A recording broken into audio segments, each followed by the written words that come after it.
बिस्मिल्लाहिर्रहमानिर्रहीम। अस्सलाम वालेकुम व्यूवर्स, आप देख रहे हैं डाइनिंग और इस चम्मच से भी आप डिज़ाइन बना सकते हैं। ये तो हर एक के घर में होता है। बस इस तरह से रखें, प्रेस करें, उठा लें। आज मैं आपसे गुड़ की बहुत ही मज़ेदार रोटी की रेसिपी शेयर कर रही हूँ। अगर मेरी वीडियोस अच्छी लगी तो लाल सब्सक्राइब को क्लिक कर दें। साथ में ये जो बेल का आइकॉन है इसको क्लिक कर दें। इसको क्लिक करने से आपको मेरी हर नई वीडियो का नोटिफिकेशन सबसे पहले फ्री में मिलेगा। बिस्मिल्लाहिर्रहमानिर्रहीम जी, रेसिपी को स्टार्ट करते हैं। 7 खाने वाली चम्मच शक्कर ले ली है और इसे अगर लेवल में किया जाए तो देखें पौना कप है ये। गुड़ की रोटी बनाते हुए सबसे पहले हम शीरा बनाएंगे, सो 1/4 कप पानी ले लेंगे। जैसे ही ये बॉइलिंग पॉइंट पे आएगा इसके साथ ही हीट को ऑफ कर देंगे जी और इस गर्मा गर्म पानी में शक्कर को शामिल कर देंगे। अब इसे अच्छी तरह से मिक्स करते जाएंगे यहाँ तक कि बिल्कुल मेल्ट हो जाए। गर्म पानी की वजह से ये फ़ौरन से मिक्सअप होने लग जाएगी। इसे रूम टेम्परेचर पे आने देंगे, उसके बाद इस्तेमाल करेंगे। इसके साथ ही सौंफ को फ्रेश पीस लेते हैं। इसके लिए 1 चाय की चम्मच सौंफ ले लेंगे। 1 सब्ज़ इलायची के दाने निकाल लेंगे। इसके छिलके को चाय में इस्तेमाल किया जा सकता है, इन्हें भी शामिल कर देंगे। इसमें चक्की वाला लाल आटा आ जाएगा जिसकी हम डेली रोटी बनाते हैं। आधा कप मज़ीद आटा इसमें जाएगा अगर टेबलस्पून में देखा जाए तो। इस तरह से चम्मच भर के 11 खाने वाले चम्मच हमने लाल आटा लिया है।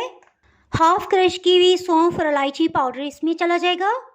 गुड़ या शक्कर आप जो भी चाहे इसमें इस्तेमाल कर सकते हैं। ये पानी बिल्कुल रूम टेम्परेचर पे आ गया है, सो इस तरह से धीरे धीरे इसमें शामिल करेंगे। और लास्ट में ये जो 1 टेबलस्पून ड्राई इसे शामिल नहीं करेंगे, मे भी इसमें किसी किस्म के मिट्टी की ज़रात हो। इन सबको अच्छी तरह से मिक्स करते हुए गूंथते जाएंगे। गुड़ वाली रोटी को मज़ीद नरम बनाने के लिए इसमें स्पेशल चीज़ शामिल करेंगे। दूध के ऊपर जो ताज़ी मलाई होती है ये 2 खाने वाले चम्मच ली है। अगर आपके पास देसी घी हो तो 1 खाने वाला चम्मच इसमें शामिल कर लीजिएगा। एक दफ़ा फिर से इसे मिक्सअप करेंगे। अच्छी तरह से मिक्स करने का ये फ़ायदा है, हमें अंदाज़ा हो जाएगा कि पानी इसमें कितना जाएगा। पानी इसमें 2 से 3 टेबलस्पून पहले शामिल करेंगे। अगर हमने पानी एकदम से ज़्यादा डाल दिया तो शक्कर की वजह से डो एकदम से ढीली हो जाएगी। थोड़ा सा हम इसे सख्त गूंदेंगे। पानी इसमें आधे कप का भी हाफ किया है जी और देखें डो इस फॉर्म में आ गई है। बस इसे अच्छी तरह से मिक्स करते हुए मसलते हुए गूंदते जाएंगे, मज़ीद पानी शामिल नहीं करेंगे। तकरीबन 2 मिनट मज़ीद लगे हैं और डो देखें कितनी सॉफ्ट गुन गई है।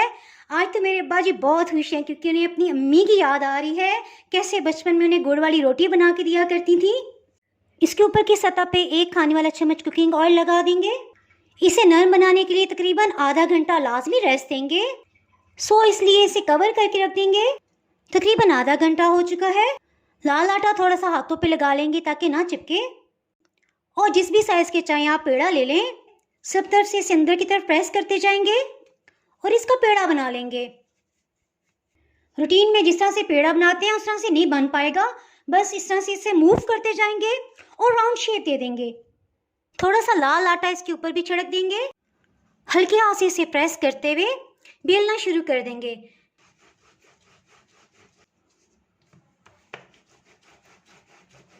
गुड़ की रोटी बनाने के लिए बस यही टिप है। देखिए इसके किनारे बिल्कुल भी नहीं फट रहे। एक तो आपने आटा बहुत अच्छी तरह से गूंदना है और इसे बेलते हुए ज़्यादा जोर नहीं लगाना, यानी हाथ नरम ही रखना है। इसके ऊपर की सतह को खूबसूरत बनाने के लिए इस पर डिज़ाइन बनाएंगे। सो जो एक्स्ट्रा इसके ऊपर आटा लगा हुआ है इस तरह से हटा लेंगे। मैं आपको करीब से दिखाती हूँ। देखिए इतनी मोटाई की हो जाए तो बस ठीक है, बेलना बंद कर देंगे। लकड़ी के चम्मच फिलहाल मुझे नहीं मिल रहा, जिसे डोई भी कहा जाता है पंजाबी में, सो मैं इसी चम्मच से काम चलाऊंगी। इस तरह से निशान बना लेंगे। 2 मिनट के लिए हीट को मीडियम लो रखेंगे। इसे प्री हीट कर लेंगे और 1 टेबलस्पून ऑयल इस पे छिड़क देंगे। सो एहतियात से रोटी को उठा लेंगे। एक डिज़ाइन वाले हिस्से को हम ऊपर रखेंगे। इसे थ्रू आउट लो हीट पे पकाएंगे। सो रोटी को डालते हीट को बिल्कुल लो कर दिया था। तकरीबन 3 मिनट हो चुके हैं। इसे टर्न कर लेंगे। अल्हम्दुलिल्लाह। अब्बू जी बताते हैं कि दादी माँ यही रोटी उन्हें लंच बॉक्स में भी डाल के देती थी और मज़े की बात कि पानी की जगह 1 लीटर दूध उन्हें डाल के बॉटल में दिया करती थी ताकि बच्चों को ताकत रहे, क्योंकि स्कूल काफ़ी दूर हुआ करता था। चूल्हे की आंच में आपको दिखा देती हूँ। इस तरह से लो ही रखेंगे। अगर कहीं से भी आपको फील हो कि क्रैक्स आ रहे हैं तो हल्का सा इस तरह से इसे आप करते जाएं, वो बिल्कुल फील हो जाएंगे। इस चम्मच से भी आप डिज़ाइन बना सकते हैं, ये तो हर एक के घर में होता है। बस इस तरह से रखें, प्रेस करें, उठा लें। उम्मीद करती हूँ आपको ये रेसिपी बहुत ही पसंद आई होगी। इसके साथ ही जनाब, अगर आपने मेरा चैनल अभी तक सब्सक्राइब नहीं किया और चैनल पे नए हैं तो फटाफट से मज़ेदार, यूनिक और टेस्टी रेसिपीज़ के लिए चैनल को सब्सक्राइब कर दें। बेल आइकन प्रेस करना बहुत ही ज़रूरी है, क्योंकि इसके बाहर आपको मेरी नई अपलोड होने वाली वीडियो का नोटिफिकेशन नहीं मिल पाएगा। दुआओं में याद रखें, वीडियो लाइक और शेयर करना बिल्कुल भी ना भूलिएगा। इसके साथ ही मैं इजाज़त चाहती हूँ। अल्लाह हाफिज़।